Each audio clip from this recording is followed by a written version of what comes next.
Buenos días, yo soy el doctor Rafael Medina, voy a ser su profesor durante este semestre de la materia de urgencias médico-quirúrgicas. Lo que nos interesa que ustedes como alumnos aprendan es que identifiquen las urgencias principales y que puedan darle el manejo inicial. Como parte de su temario, el primer módulo corresponde a la atención inicial del paciente crítico, esto es la reanimación cardiovascular básica, la reanimación cardiovascular avanzada y el manejo inicial del paciente politrauma. Bueno, en cuestión de la reanimación cardiovascular básica, nos enfocamos en el algoritmo o en el protocolo BLS, que es este que está aquí, que le voy a pedir que lo lean, que lo repasen, y que se enfoca básicamente en la atención o la reanimación cardiovascular en un paciente sin el uso de fármacos y principalmente en atención extrahospitalaria.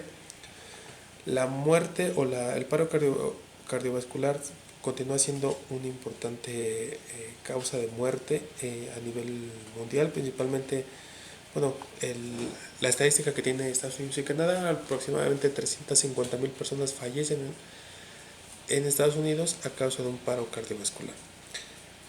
Esas son muertes que muchas de ellas se podrían prevenir con un conocimiento técnico suficiente. Por eso es que se busca que todo el personal esté capacitado en el manejo básico y en el manejo avanzado. Ustedes como estudiantes, en pro de presentarse al internado, pues necesitan tener el conocimiento fundamentado para que les pueda ser de utilidad en su profesión. ¿Okay? El algoritmo que maneja el BLS se fundamenta en la parte inicial es identificar de manera temprana el paro cardíaco. Esa es la parte más importante. Sin embargo, hay algo que es indispensable saber antes de iniciar cualquier maniobra de reanimación, y esto es identificar la zona segura. Cuando nosotros tenemos la certeza que una zona es segura, podemos ingresar a ella y hacerle buscar darle reanimación a un paciente. Esto es, si es un paciente que tuvo un accidente o que lo encontramos colapsado en vía pública y es una zona inestable, pues lo más conveniente es no ingresar, ya que la persona que va a rescatar bien podría quedar herida y en lugar de rescatar ahora a un solo paciente, pues tendríamos que estar rescatando a 2 pacientes. Entonces, el algoritmo que maneja el BLS primero les enfoca en que tiene que ser una zona segura. Por lo cual, una vez que ustedes inician las maniobras de reanimación, ustedes identifican a un paciente inconsciente o que se encuentra tirado en vía pública o en un área donde ustedes están caminando o circulando, lo primero es determinar si la zona es segura. Si es segura, zona segura, se acercan a ayudar. Tienen que identificar si el paciente responde y respira. Si ustedes se acercan y el paciente no responde, pero sí respira, entonces hay que hacerle posición de seguridad, que es la posición de costado, y darle algún otro tipo de asistencia. Pero si el paciente no responde, no respira, entonces, ¿qué es lo que procede? Pedir ayuda. Nadie en el servicio de urgencias trabaja solo. Las posibilidades de éxito son mucho mayores cuando se trabaja en equipo, por lo cual se va a necesitar que de la ayuda de alguien más. Si uno está solo cuando ingresa, lo que se busca es retirarse del lugar, acudir, buscar ayuda y regresar a dar la asistencia al enfermo. Si ustedes no piden ayuda, o si nosotros como médicos de urgencias no pedimos ayuda, vamos a tener que reanimar a un paciente con el riesgo potencial de que nadie venga a auxiliarnos y que el paciente no pueda salir del paro. Entonces, se habla y se le pide ayuda. Soy el Juan, soy María, hay una persona inconsciente que no responde y no respira. Pueden traer por favor un DEA y con eso se activa el sistema de emergencias. Si tenemos alguna otra persona que esté viendo, se le dice: tú, Juan, tú el de camisa amarilla, tú el de zapatos rojos, llama por teléfono al 911, al teléfono de la Cruz Roja, al que nosotros sepamos, llama y dile que hay una persona inconsciente con las mismas características: inconsciente, que no responde, que no respira. Dile que por favor traigan un DEA y regresas a decirme qué es lo que te contestaron. Eso es muy importante porque muchas veces, una vez que se les da una indicación, con el contexto legal buscan deslindarse, entonces prefieren retirarse del lugar y dejar que la persona que está reanimando asuma la responsabilidad completa. Entonces, una vez que se activó el sistema de emergencias, se acerca uno al enfermo, ya lo vio que está inconsciente, que no responde, no respira. ¿Qué es lo que procede? Se le podrían considerar que es darle reanimación cardiovascular, pero antes de eso es ver si tiene pulso. No tiene pulso, no responde, no respira, está en paro cardíaco. Iniciamos maniobras de reanimación. Las maniobras de reanimación tienen que ser, se busca mucho que sea una RCP de calidad. ¿Y cómo podemos determinar que es una RCP de calidad? Pues cuando hay varios puntos importantes. Uno, que se minimicen las interrupciones. Es muy importante que una vez que se inician las maniobras de reanimación no se estén interrumpiendo, no se estén deteniendo por algún otro motivo. Por lo cual, una vez que se inicia no se deben suspender hasta que llegue alguien a auxiliarnos. 2. Tienen que ser compresiones fuertes y profundas, alrededor de una tercera parte del tórax, entre 5 y 6 centímetros, 2 y 2.5 pulgadas, con la parte del talón de la mano. Eso va a hacer que el tórax se hunda y pues que haya haya gasto cardíaco. Se vacía el corazón, se vuelve a llenar. Se vacía el corazón, se vuelve a llenar. Y eso nos va a generar gasto cardíaco. Y al circular la sangre, pues también va a llevar oxígeno. Y la otra es en la cuestión de la ventilación. No tenemos que hiperventilar. Los pulmones son un espacio finito, un espacio que se satura. Si nosotros hiperventilamos o sobredistendemos el pulmón, lo que vamos a generar es que, como un globo, se rompa. Entonces tenemos que hacerle compresión, tenemos que insuflar una cantidad suficiente para que el pulmón se abra y se vacíe. Se abra y se vacíe. Eso va a generar que el oxígeno entre y salga, que llegue a nivel de los alveolos, que haya un intercambio gaseoso y con las compresiones el oxígeno circule. Eso es básicamente lo que nosotros buscamos en un RCP de calidad. Por eso es que lo que se está pidiendo o lo que se busca es que todo el mundo esté capacitado en RCP para que en algún momento, si se llega a ocupar, haya 2, 3, 4, 10 personas que tengan el conocimiento y que puedan ejercer, puedan dar el RCP de calidad de manera adecuada y las posibilidades de sobrevida de las personas pues sean mucho mayores. ¿Ok? Entonces ya llegamos a un área, ya determinamos que es una zona segura, ya revisamos que el paciente no responde, se le toma de los hombros y se le acerca y se le estimula y se le dice: ¿está usted bien? ¿Está usted bien? No responde, se le pide ayuda, se checa pulso, no se puede, iniciamos maniobras de compresión o maniobras de reanimación. Muchas veces se le tiene que hiperextender en la cabeza. Esta es una posición de olfateo. Esta posición lo que hace es que la tráquea no sea mucho más permeable. Entonces, cuando uno se pone así, con el cuello flexionado, la vía aérea se obstruye parcialmente y el oxígeno no entra en cantidad suficiente. Por eso es que se busca que se hiperextienda para que la tráquea se abra y entonces, por ende, sea mucho más fácil ventilar de manera adecuada al paciente. Esa posición es una posición de olfateo. Se utiliza con la mano en la frente y con la otra en la barbilla para permitir que tenga una adecuada extensión. Después, con el dorso de la mano, se le coloca sobre el tórax y se le inician maniobras de compresión. ¿Ok? Los hombros son rectos y el brazo es, con esto es con lo que se tiene que impulsar. En las películas, en las series de ficción, en House, entonces se hacen las compresiones con los codos. Entonces hacen las compresiones y eso genera que mecánicamente no tenga el efecto cardiovascular deseado y por ende no tenga la repercusión a nivel de tórax. Cuando es una persona adulto mayor, pues entonces el riesgo de una fractura pues es mucho mayor. Sin embargo, es mejor que tenga una, dos o tres costillas fracturadas y que esté vivo a que tenga las costillas íntegras y pues esté muerto. ¿Ok? Esas maniobras que se colocan aquí con el dorso del talón se colocan sobre el esternón y con la otra mano se da soporte. Se apoyan así y se comprime. Como es un paciente que no está intubado, lo que se está buscando es que sean compresiones de 30 por 2. 30 compresiones y 2 ventilaciones. 30 compresiones,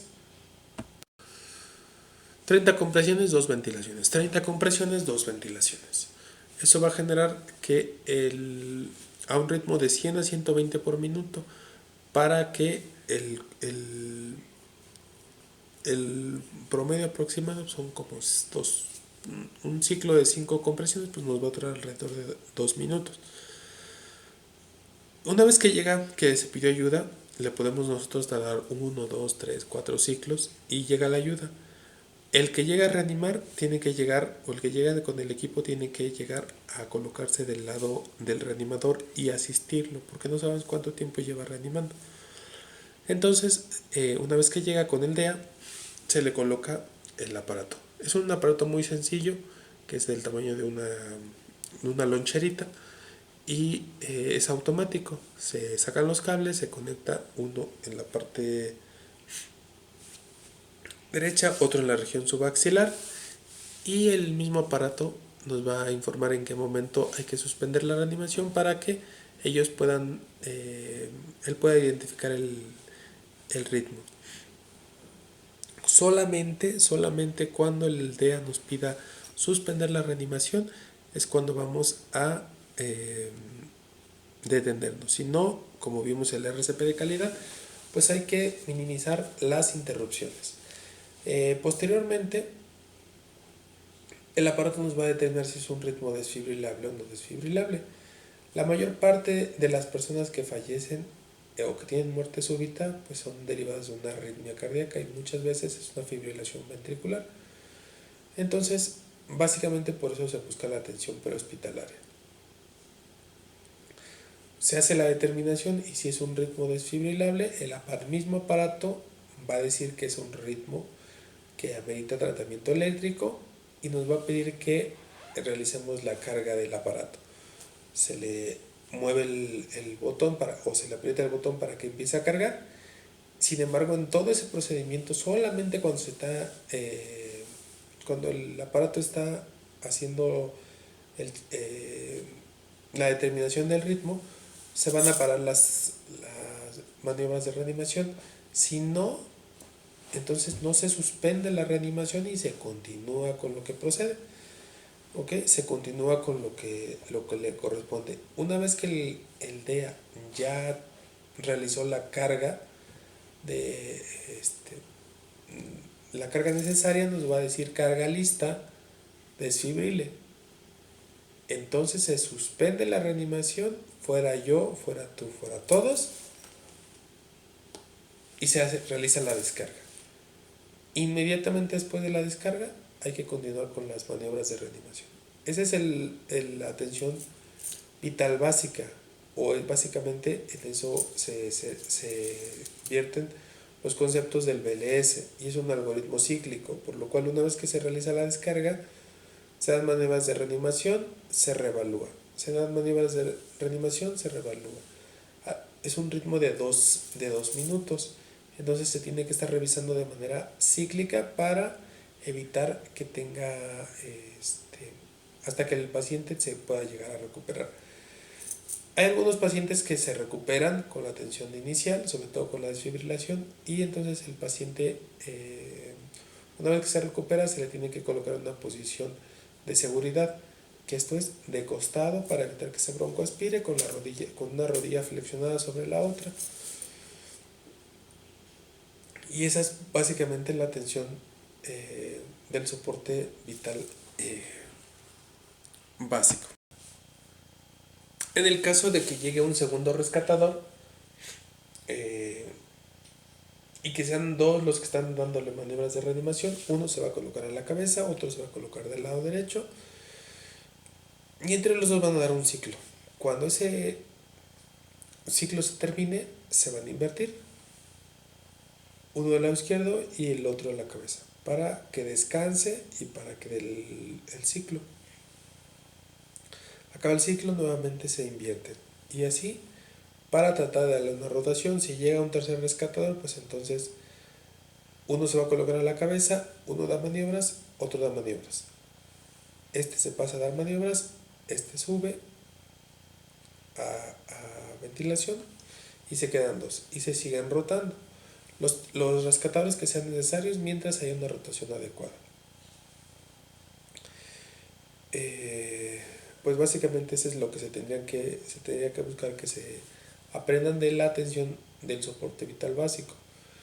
Algo importante es la determinación del pulso. Se hace en la región del cuello. Aquí está la tráquea, aquí están los músculos laterales del cuello, y ahí se hace la determinación con los dedos índice y medio para evaluar que el paciente tenga pulso. No se le hace del otro lado para que no la gente que está caminando no se vaya a dar, no tenga una percepción de que el rescatador está ahorcando a la persona que está inconsciente. Entonces hay que determinar también si tiene obstrucción de la vía aérea. Muchas veces la gente que está comiendo sufre atragantamiento, y la señal universal de atragantamiento son las manos al cuello. Esas manos al cuello significa que algo se atoró. Nos podemos dar cuenta si el paciente está tosiendo, si el paciente tiene cambios de coloración, o si se le escucha sibilancia, se le ve una cara de angustia o respira con dificultad. Son los datos sugerentes de que el paciente tiene una obstrucción en la vía aérea. Y para eso hay maniobras también para mejorar la ventilación a través de la vía aérea. Esta es la maniobra de Heimlich. Esa maniobra básicamente se cierra el puño y con el otro puño, haciendo apoyo sobre la parte trasera, se coloca en el apéndice esquifoides. 2 traveses de dedo abajo del apéndice esquifoides, con un ángulo de 45 grados hacia arriba, se comprime fuerte. ¿Qué va a pasar? El diafragma está insertado en los arcos costales que delimitan el tórax. Una vez que se hace compresión, el diafragma, que está así, se va a contraer. Al tener tapada la vía aérea a nivel de la tráquea, el diafragma va a hacer compresión en el aire que está dentro y lo va a empujar hacia arriba como una válvula, y va a expulsar o va a mover el objeto que está condicionando la obstrucción al flujo. Y en teoría pues se tendría que mejorar la ventilación únicamente con esa parte. Sin embargo, hay ocasiones que ese objeto no se mueve y permanece ahí más tiempo, y el paciente obviamente genera una hipoxia cerebral, y derivado de todo eso el paciente va a perder el conocimiento y se va a caer. Normalmente cuando una persona está rescatando o tratando de reanimar o tratando de mejorar la ventilación y descomprimir o destapar la vía aérea obstruida, se coloca en la parte trasera y con un pie le va a permitir que le dé apoyo para recargar a la persona que se está ahogando en la parte de adelante de la otra pierna. Eso va a generar a que si el paciente pierde el conocimiento no caiga de manera seca al piso, sino escurra por la pierna, y ya una vez que está en el piso, lo mismo, maniobras de compresión con el talón a nivel del apéndice esquifoides para tratar de expulsar el objeto. Si no se mueve y si el paciente tiene afección cardiovascular y termina con un paro cardíaco, entonces ya se inician maniobras de reanimación. Sin embargo, mientras no se abra vía aérea, pues va a ser muy difícil poder ventilar al paciente. Ok, entonces, eso es lo que se estaría buscando en un paciente que tiene atragantamiento. Sin embargo, hay, por ejemplo, en los niños menores o en los escolares, pues también se podría hacer con una mano, en lugar de darle apoyo con dos, solamente con una, tratando de descomprimir. Y en los escolares, pues se busca poder observar el objeto y sacarlo, o en su defecto, con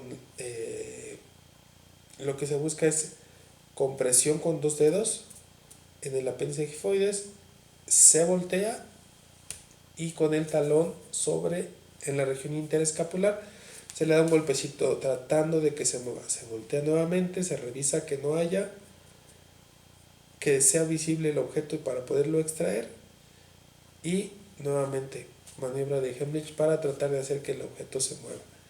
Si no hacemos que se mueva, los niños tienen una rápida afección cardiovascular, por lo cual es probable que los niños fallezcan o que tengan paro cardíaco por hipoxia. Recordemos que la frecuencia cardíaca en los niños, para considerarla como paro cardíaco, es 60 latidos por minuto. Hay ciertas situaciones especiales por las cuales el paciente nos es más difícil hacerle maniobras de reanimación. Esto es, maniobra de Heimlich. Esto es, por ejemplo, las embarazadas. Las embarazadas tienen una baja reserva cardiovascular porque tienen una compresión de la vena cava inferior y eso nos va a generar que la circulación sea mucho menor. Y las personas obesas, entonces esas personas pues realmente es difícil hacerle la maniobra de Heimlich con el puño y muchas veces se le puede hacer con una posición de cuña. Esto es, se le se hace como un triangulito para que el abdomen se gire un poquito y permita tener una mayor reserva cardiovascular. Eso incluye para las maniobras de reanimación, así como por la maniobra de Heimlich. Algo que es importante es las personas que están solas, que son discapacitados, también se tiene que, por su cuenta, buscar realizarse una compresión a nivel del apéndice gifoides en alguna estructura dura. Eso quiere decir en un escritorio o con alguna estructura para poder expulsar el objeto.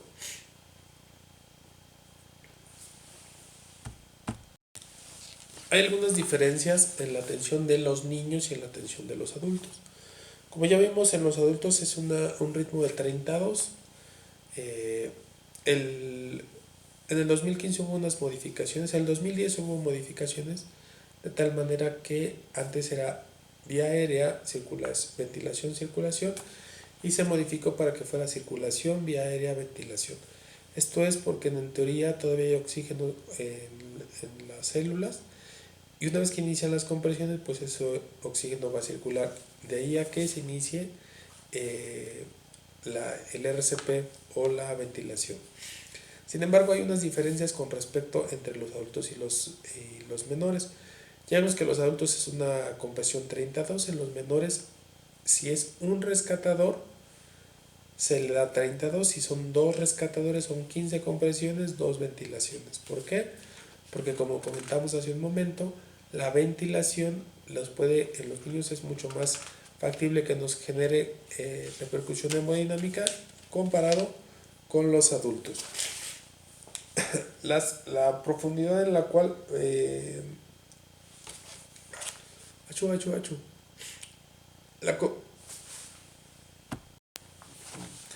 la, compresión tiene que ser de 5 a 6 centímetros en los adultos, son 5 centímetros en los niños y alrededor de 3 a 4 centímetros en los lactantes.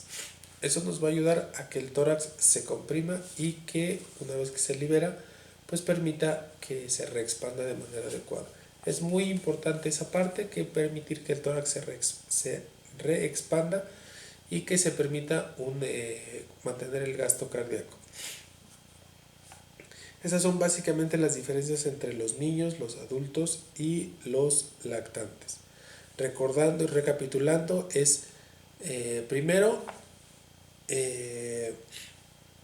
zona segura, identificar que sea una zona segura. Posteriormente es una vez que es zona segura nos acercamos y podemos determinar si un paciente está consciente o inconsciente. ¿Está usted bien? ¿Está usted bien?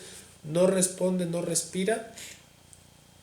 Usted, Juan, el de los zapatos color morados, vaya por favor, marque por favor al 911 infórmenos que hay, informe que hay un herido, una persona, hombre o mujer, inconsciente que no respira.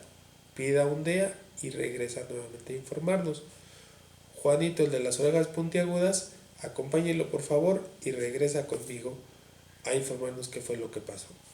Ya activamos el sistema de emergencias, ya identificamos zona segura, posteriormente checamos no hay pulso, no respira, no responde, no hay pulso, iniciamos maniobras de compresión a un ritmo de 30 por 2.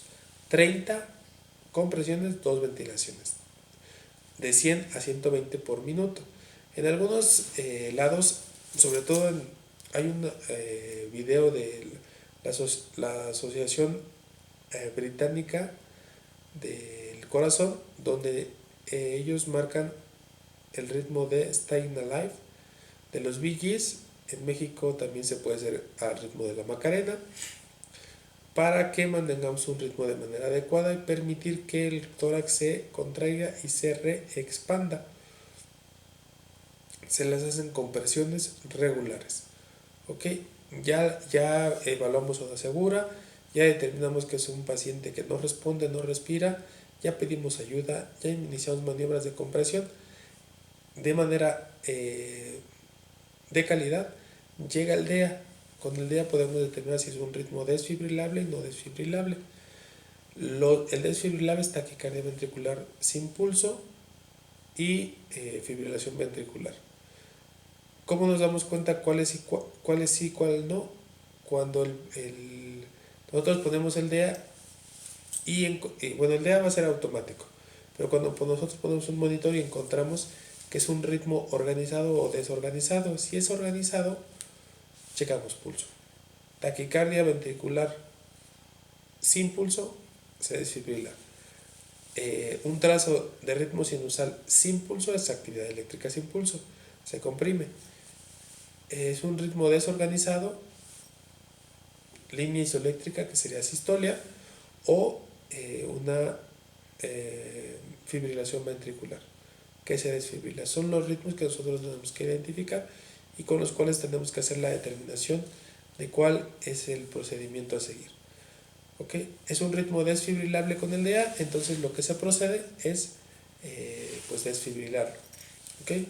Si el paciente es recuperado, entonces se le deja en posición lateral, posición de seguridad, y se solicita el apoyo. ¿Okay? Una vez que ya llegó el DEA, pues llega la ambulancia, se puede trasladar al paciente, en caso necesario, a un hospital para las atenciones en el cuidado postparo, que ya las veremos en el protocolo ACLS. Bueno, esa es la parte que corresponde a la atención primaria o el soporte vital básico. En un video posterior veremos el soporte vital avanzado y posteriormente veremos la atención inicial en el paciente de politrauma.